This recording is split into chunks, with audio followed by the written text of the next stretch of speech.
Good morning. Let's get this video started. So you see the worksheet we're looking at here for the first section of material, and I've got a piecewise function to deal with.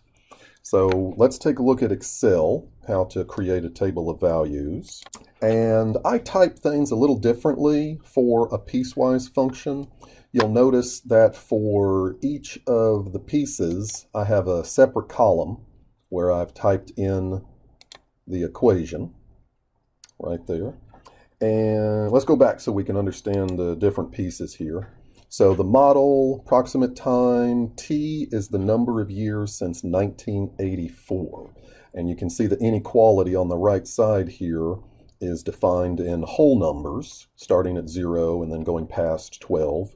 But on my Excel sheet, just so that I can make sense, just so I can make sense of it, I've got the year typed in here, and then the number of years since 1984, like that. So the first equation was a quadratic. You see how we've typed that in there, the asterisk for multiply, the caret symbol right there for the exponent.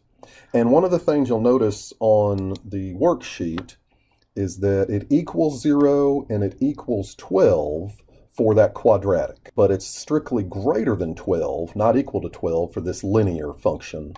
But the way that I did it in Excel to help the graph is I've got a 12 for both of those. So on the graph, we have a dot for both of those equations, and we need to know that only the curvy bit, the quadratic, is where it's equal to, and that dot up there is not equal to. Now, there are different types of graphs you can create, and I'll show you how to do that. But that's the table of values for the part A.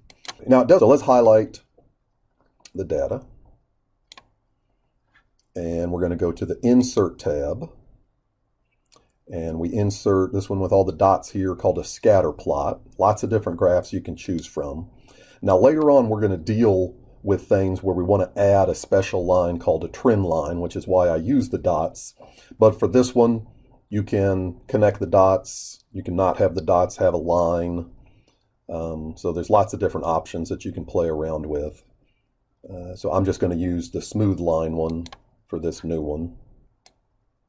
And always adjust it so, it looks good when you're turning something in. But I need to leave it down here, otherwise the green plus doesn't show up. So you can see on my first one, I've got a title. I've got some labels on the left and right side explaining what these things are.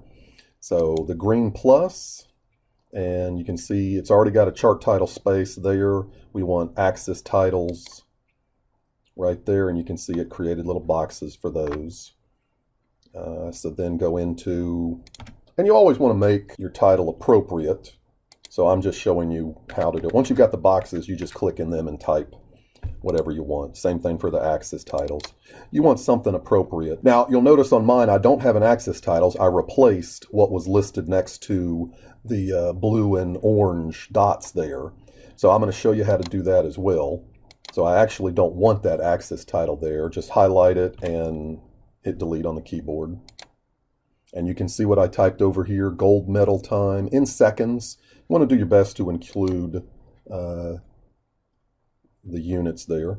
So in order to change those, if we right click anywhere there, that's not what I wanted to do. There we go, right click, and we want to select data. And you can see where it says series there, series 1 and 2. I can hit the edit button, and then I can change what that name is and change it something appropriate. As I did, I indicated the specific years on the graph there. But I just wanted to walk you through creating that graph there. So I'm going to delete that one and then go back to answering the other questions that we need. Calculate R of 4. So the show your work versus what's going to be typed in Excel, we're calculating R of 4. So which of the equations are we going to use the t value equal to 4? That'll be the first equation. So just write it down, and we'll be able to get this information from the table of values that we created back in Excel. So when it's 4, 254.38's there. Now we want to explain what it means. So the t value of 4 means 1988. It does not mean 4 years after 1984. Nobody speaks that way. We say 1988. So in explaining what R of 4 means, we're capturing both the input and the output. In 1988 represents the input, and then we're describing the output, the winning time, etc., was that value we calculated in Excel. Okay, let's do D. D is very similar, but it's given the information a little bit differently. So we can't use 2012. So 2012 is 28 years after, so we need to use a t value of 28. And 28 is greater than 12, so we're going to use the second equation, the linear equation. And again, right back to Excel to do that work. So you can see I did part B separately here, and I wrote abbreviated version there. So there's part D. I had to type a 28, and I just copied that formula from up above. That's the linear formula from right up there. And I just copied and pasted it down here and put that in there. Now I had to change the cell reference. So if you copy and paste, the cell reference in the original table says 2 cells to the left, and down here my cell reference says 1 cell to the left. So be careful about some of your copy and pasting when you do that. So 240.03. And again, what I'm handwriting here is to show your work that your teacher expects to see. Part E is a little bit different because it gives us the output and it is asking us to find the input. So the idea here is we have to figure out which equation to use, and I'm going to do all that in Excel, and we have to convert the 4 minutes 8 seconds to the actual units of the equation. So the units at the top say R, capital R, is in seconds. So we can't do 4 minutes. We've got to do 4 minutes, 60 seconds plus 8, 248. And because I don't know which equation to use, I'm going to use both of them and see what answer that I get. And I'm going to go through goal-seek with you so you can see it again. I always do goal-seek more than once, so that's what my IV is telling me the value, the input value I started with. So that's the number that I've got typed in the cell there. And I've got the formula typed in with the cell reference. So I'm going to go up to, with that cell highlighted, go up to data. And then the what-if analysis and goal-seek. Get a pop-up window. That cell that we clicked first is highlighted there. The to value is the 248. That's the output value. And the changing cell is the cell reference cell in the formula itself. And then click OK. And you can see the iterations. There's a lot going on here. This is an indication that Excel can't find the answer. And look at the t-value. It's changing. And it actually says may not have found a solution. So be careful with that. I'm going to repeat it for the quadratic. So again, I've got a 0 typed in there. Highlight the formula cell, data, what if, goal-seek, pop-up window. To value is the output given in the question. Changing cell is the cell reference. And it found a solution almost instantly. And sometimes our equations are complicated, so I'm going to do it twice. I did it with an input value of 0. Now I'm going to do it with an input value of 50. So I did something at the beginning and I did something way at the end, and just to make sure. So again, I've got the formula cell highlighted, data at the top, what if, goal-seek. To value is the output given. Changing cell is the cell reference in the formula. And you see this one's having the same problems. And look at that T. There was a negative, there's some positives, there's a +4, there's a giant numbers there. So that E represents scientific notation. That's a -5 times 10 to the power of 14.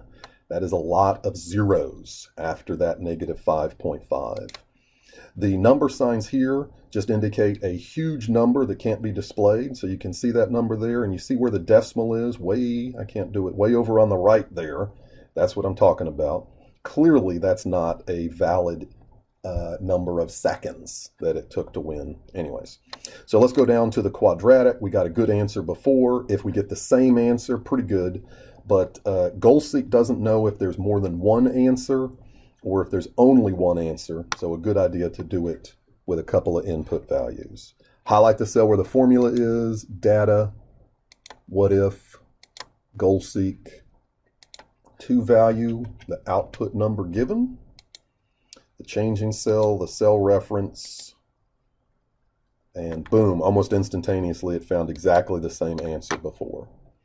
So 19.495 is not the answer. Be careful about this. The question says, in what year, or years, plural, we don't know. Could have been more than one. So in this formula cell right here, I've got the cell reference right there. 1984 plus that is in the year 2003.9. I don't care whether you, I prefer that you don't round these. So I'm going to go back to here and do the show your work down. So the very first thing that I need is the formula set equal to that output. And that's going to get you a check mark, and you're going to get some points for that alone, even if you don't do anything else. You got to tell me you did GoalSeek, what the GoalSeek answer was. Tell me the input value that you used. So just in case you make a mistake, I can try to reproduce it and see if I get the answer you get. Without the information here, I can't do that. Wrong answer, no points. So be sure to write all that stuff down. And again, that 19 is not the answer. And always follow any specific rounding instructions that are given. It may be 2 decimals, it may be 4. I never take off if you give me too many correct decimals, but you might lose points for rounding too much. Telling me 2004, that's not correct. All right, I'm going to do the next examples in the next part of the video. This has probably gotten a little bit too long.